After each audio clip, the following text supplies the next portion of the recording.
Alright, I was thinking of things that all students don't like or do like and all that. And I decided that one thing that no one likes doing is to be the person that books a taxi. I mean, picture the scene. You and all your friends are sitting around either in halls or in your own house, and you're drinking and you're about to go into town, but then you realise no one's booked a cab. And someone says, "Who wants to book the taxis?" And everyone hides under the nearest thing they can find just to avoid that 3-minute phone call. And I mean, all you have to do is talk to this random stranger who you're never going to meet. Like, who knows who that person is? And you've just got to tell them where you are, like your address or your friend's house or whatever, and then you've got to say where you're going and how many people are there. It's not too hard because you already know all of those things. But everyone tries to avoid that conversation. And I've got to admit, I'm one of those people as well. I hate doing it, but I'm often the one that ends up doing it. But I've got some reasons for why I don't personally like doing it. And they're quite simple reasons, to be honest. I mean, I don't like doing it because, when you're all sitting around pre-drinking, you've made these drinks up that are, probably disgusting. I mean, you've gone and bought from like the Co-op or Aldi or whatever. You've probably bought the cheapest lemonade you could find, which basically is just still water and someone's like blown in it or whatever and put some tiny bubbles in, and it just tastes like still water. And or you've got the Coke, which is just someone's piss in a bottle, and you've mixed that with vodka, which is probably the cheap stuff as well, and it just becomes this cocktail of awfulness. And you're trying to down it as fast as you can because that is how pre-drinking works. And this phone call to the cab company just disrupts your whole flow of the night. It makes it seem like you've got to rush all your drinks, and it's horrible. I mean, who wants to rush that? And if you're left with a drink at the end, you know you're going to have to down it when the cab arrives, anyway. But if you're the one that's booked the cab, you're going to be behind everyone else, so you're going to have to do it even faster. Anyway, the second reason, which I find is actually the most important reason for me, for why I don't like doing it, is because by booking them, you are instantly saying that you are responsible for what happens when the cabs arrive. And you don't want that kind of responsibility. That is too much. And, like, for example, if the cabs turn up, but they're like 10 minutes early or something, which isn't too bad. I mean, they sit and wait for you. But if they're 10 minutes early, everyone comes up to you individually and says, what are you doing? Why the hell are the cabs here? You idiot, you've booked them too soon. And you're like, it's not my fault they're there. And you feel like you have to go out and tell them that you're going to be a few more minutes because you didn't book them for that time, and the cab driver doesn't actually care what you say. I mean, he's just going to wait there until you get in and you pay him some money. But you feel like that's your responsibility to go out and tell them that. And then, but also, your responsibility is to count everyone properly. And my math skills are basically borderline special needs, to be honest. And so if you count the people in the room wrong, you're going to end up with a cab that, doesn't fit everyone in, or you've got too fewer cabs to get everyone in, and so people are going to be left behind. And that definitely is your fault. There's no way around this. You can't shirk or pass the buck on this one. But so I always think though that if this happens to you, it's happened to me a couple of times to be honest, but if this happens to you, you get in that first cab that arrives and you hide and disappear as quickly as you can, because if you do that, no one's going to blame you until you get there, and if someone remembers that you booked the cabs, then you're in a bit of trouble.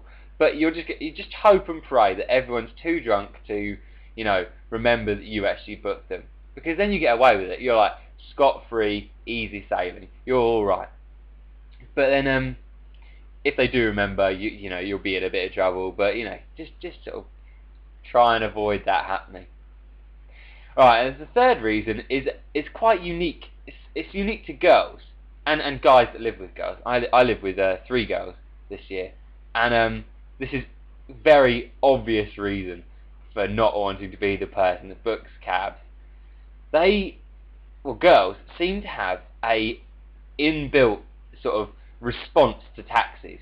They kind of know when they're coming and where they are.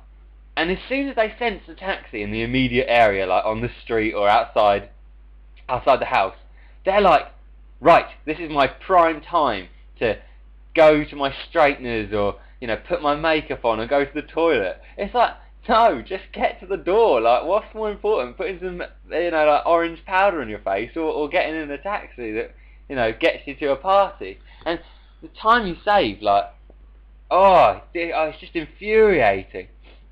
Anyway, but then you've got to pray that they're not on a meter for that. I mean, like, if they're waiting outside for the girls to get ready and you're sitting in the car and the meter's running, that's going to get well expensive, and you don't want to pay all that. Like, you'll be paying through the nose for a cab like that.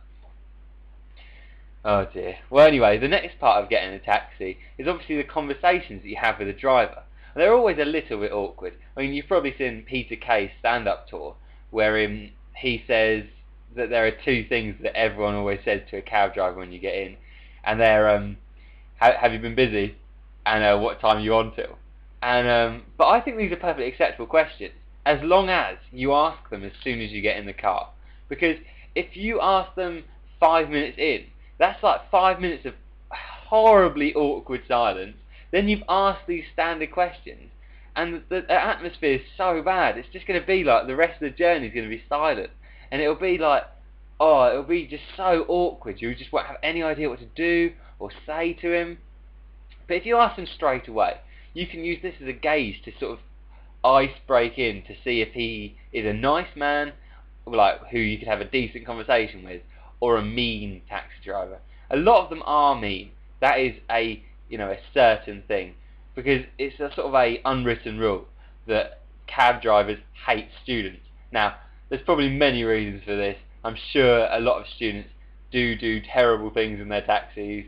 Like, I heard a cab driver talk about some boy doing a poo in his cab, and it was just like, you can see why people hate students. But they're not all bad. I mean, I think, well, I'm alright. If you ask them straight away, as I said, you could gauge how nice he is. And after gauging this, you could ask like nice questions. Although, don't be too nice, because I asked a cab driver once. I asked him what he was doing after he finished work, and I thought it was a nice question, and it gives him a chance to sort of say what he likes doing, hobbies and interests and all that. But no, he responded with, I'm going to watch one of those pornos. Like, no, it's a taxi. I don't need to know about your masturbation habits or, whatever. Just, general conversation, not, And then he didn't stop there. I mean, heaven forbid. He went on to tell us that he never finishes one of those films. And it was like, that is disgusting. I just did not want to know that. And, that's not really appropriate conversation. But there are things that could make these awkward moments even worse. And this is if one of your friends is drunk. That happens to anyone. I've been that person before as well. And everyone else in the cab has to look after this drunk person. And you don't know whether you should act as a translator for the drunk person that can't talk properly or whatever, or no one just quite understands what they're saying. And so you translate what they're saying to sort of actually get some semantic meaning from what they're actually trying to do. Or you act as a censor, like what they have on the radios for beeping people out. And sometimes drunk people can say these horrific racist or sexist things that may offend the cab driver. And, that could end up with you being, like, kicked out or blacklisted. Like, how stupid would that be if your friend did that? But, yeah, I think not only is booking the cab to get to the club difficult, booking it on the way home is even harder. Because think about it, if you're drunk before you even leave for pre-drinks, you're going to be smashed by the time you go to leave town, unless you've, for some reason, sobered up, or whatever. Why would you do that? But if you've sobered up a bit, then you might be able to book the cab a bit easier on the way home. If you haven't, and you've got like a touchscreen phone, you're going to have a nightmare trying to find all the buttons to actually call the cab back, let alone actually talk to them and make sense as to where you are or what you're doing and what time you want it and how many of you there are. But you know, it's just going to be horrible. And if you have to put stops in on the cab, it's going to be running on the meter. It's going to cost a lot, and you have no idea where you are. You can't even look straight. But then, that's not your only problem. Once you're in that cab, cab drivers drive like nutters, or at least you think they do when you're drunk. And so that makes you feel like really car sick. Even if you're not car sick, you'll be feeling queasy and like you're about to be sick. And if you're sick in a cab, it costs like 80 quid or even more apparently. But if you're sick, then that's like ultimately evil sin. And it'll give the cab driver an interesting story, but he'll be having to clean that car up the rest of the night. But I mean, how horrible would that be? And I've heard worse stories. I don't know if any of them are true. Like, it's probably just like urban myths about, you know, people doing the naughty in the back of a car, or you know, that kind of stuff. And you know, you just really wonder like what's going through people's heads, but probably not much, to be honest. But yeah. Anyway, thank you for listening. I'll be back again soon with another one of these things. Like and subscribe if you think I deserve it. Up to you. And but let me know what you think on the comments or on Facebook or whatever. Cheers, guys. Cheers.